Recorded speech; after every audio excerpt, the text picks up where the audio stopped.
बायको करा पण बायकोचा किस घेऊ नका. अरे एवढं भरून नको टाकू त्याल, थोडं टाकायचं.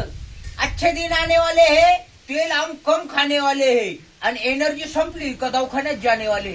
मग तेलकट चांगलं पुष्ट खायला नसलं दष्टपुष्ट दवाखान्यातच जायचं. ते असं झालंय आता. घोड्याला म्हणायचं रेसला पळ पण घास खाऊ नको.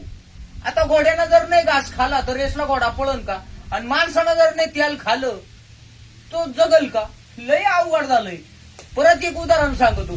बैलाला जर म्हणायचं, बैलाला म्हणायचं नांगर वड पण तुला वैरण टाकणार नाही. बरेचसे बैल असे ते निश्चित नांगर वडीत यात पण त्यांना वैरण काय मिळाना.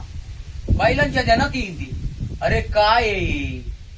ते लय अवघड झालं. बायको करा पण बायकोचा किस घेऊ नका, अशी गंमत झाली. स्वयंपाक करा पण तेल कमी टाका, नाहीतर डायरेक्ट ठोका. आता तेल जर नाही खायचं आणि रोटर पण मारायचं नाही. आता काय करायचं? डिझेलची सुद्धा बचत सांगितली. तुला सांगतो, उन्हाच्या 12-1च्या उन्हात फोडायचे ढेकळं, अंग होईन मोकळं. हा मग आता तेल वाचवायचं म्हणले रोटर वावरात का ना मारायचं? ट्रॅक्टर आता बोकंडी घ्यायचा दुपारच्या 12 ढेकळं फोडायची.